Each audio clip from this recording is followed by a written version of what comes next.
ನಮಸ್ತೆ. ಈ ವಿಡಿಯೋದಲ್ಲಿ ಬನ್ನಿ ನಾ ಇವತ್ತು ಗೋರಿಕಾಯಿ ಅಥವಾ ನಾವು ಉತ್ತರ ಕರ್ನಾಟಕದಲ್ಲಿ ಇದನ್ನ ಚೌಳಿಕಾಯಿ ಅಂತೀವಿ, ಇದ್ರ ಪಲ್ಯನ ಹೇಗೆ ಕುಕ್ಕರ್ನಲ್ಲಿ ಮಾಡೋದು ಅಂತ ತೋರಿಸ್ಕೊಡ್ತಾ ಇದ್ದೀನಿ. ಇದನ್ನ ನೀವು ರೊಟ್ಟಿ ಜೊತೆ ಚಪಾತಿ ಜೊತೆನೂ ಹಚ್ಕೊಂಡು ತಿನ್ಬೋದು, ತುಂಬಾ ಚೆನ್ನಾಗಿರುತ್ತೆ.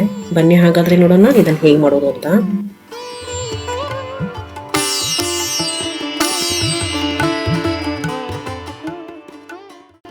ನಾನಿಲ್ಲಿ ಸುಮಾರು 1/4 kg ಅಷ್ಟು ಗೋರಿಕಾಯಿ ತೆಗೆದುಕೊಂಡಿದ್ದೀನಿ. ಇದನ್ನ ಸಣ್ಣಗೆ ಹೆಚ್ಕೊಂಡು ನೀರಲ್ಲಿ ಚೆನ್ನಾಗಿ ತೊಳ್ಕೊಂಡು ಇಟ್ಕೊಂಡ್ಬಿಡಿ. ಬನ್ನೀಗ ಒಗ್ಗರಣೆ ಮಾಡ್ಕೊಂಡು ಅದಕ್ಕಾಗಿ ಕುಕ್ಕರ್ಗೆ ಸ್ವಲ್ಪ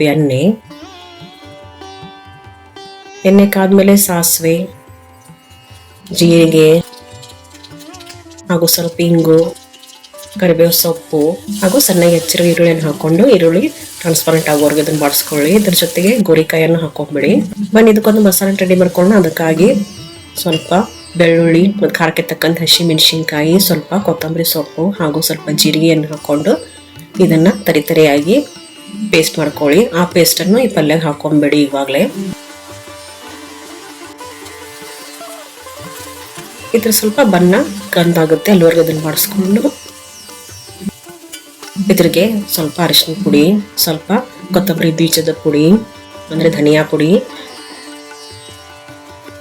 ಹಾಗೂ ಸ್ವಲ್ಪ ಹುಣಸೆ ರಸನ ಹಾಕಿಬಿಟ್ಟು ಸ್ವಲ್ಪ ಇದ್ರ ಜೊತೆಗೆ ಸ್ವಲ್ಪ ಬೆಲ್ಲನೂ ಸೇರಿಸ್ಕೊಳ್ಳಿ. ಜೊತೆಗೆ ರುಚಿಗೆ ತಕ್ಕಷ್ಟು ಉಪ್ಪನ್ನು ಹಾಕೊಂಡು ಇದನ್ನು ಸರಿಯಾಗಿ ಕಲಿಸ್ಕೊಂಡ್ಬಿಡಿ. ನಂತರ ಇದಕ್ಕೆ ಸ್ವಲ್ಪ ನೀರನ್ನು ಹಾಕಿಬಿಟ್ಟು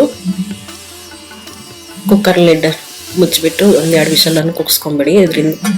ಇದರಲ್ಲಿನೇ ನಮ್ಮ ಗೋರಿಕಾಯಿ ಚೆನ್ನಾಗಿ ಬಂದ್ಬಿಡುತ್ತೆ. ಕುಕ್ಕರ್ ಆಡಿದ್ಮೇಲೆ ಕುಕ್ಕರ್ ಲಿಡನ್ನು ಓಪನ್ ಮಾಡಿ ನಮ್ದು ಶೇಂಗಾ ಬೀಜದ ಪುಡಿ ಅಥವಾ ಕಡಲೆ ಬೀಜದ ಪುಡಿಯನ್ನು ಹಾಕೊಳ್ಳಿ. ಇನ್ನು ಸರಿಯಾಗಿ ಕಲಿಸ್ಬಿಟ್ಟು ಇದರಲ್ಲಿ ನೀರು ಏನಾದರೂ ಮಿಕ್ಕಿದ್ರೆ ಆ ನೀರು ಹಿಂಗುವರೆಗೂ ಇನ್ನೊಂದು ಸರ್ತಿ ಕುದಿಸ್ಕೊಂಡ್ಬಿಡಿ. ಜೊತೆಗೆ ಸ್ವಲ್ಪ ಬೇಸನ್ ಅಥವಾ ಕಡಲೆ ಹಿಟ್ಟನ್ನು ಹಾಕೊಳ್ಳಿ ಹಾಗೂ ಪೂರ್ತಿಯಾಗಿ ನೀರು ಹಿಂಗುವರೆಗೂ ಬೇಯಿಸ್ಕೊಂಡ್ಬಿಡಿ. ನೋಡಿ, ತಯಾರಾಯ್ತು ನಮ್ದು ಗೋರಿಕಾಯಿ ಪಲ್ಯ ಅಥವಾ ಚೌಳಿಕಾಯಿ ಭಾಜಿ. ಇದನ್ನು ನೀವು ರೊಟ್ಟಿ ಜೊತೆಗೆ ತುಂಬಾ ಚೆನ್ನಾಗಿರುತ್ತೆ. ಈ ರೆಸಿಪಿಯನ್ನು ಟ್ರೈ ಮಾಡಿ.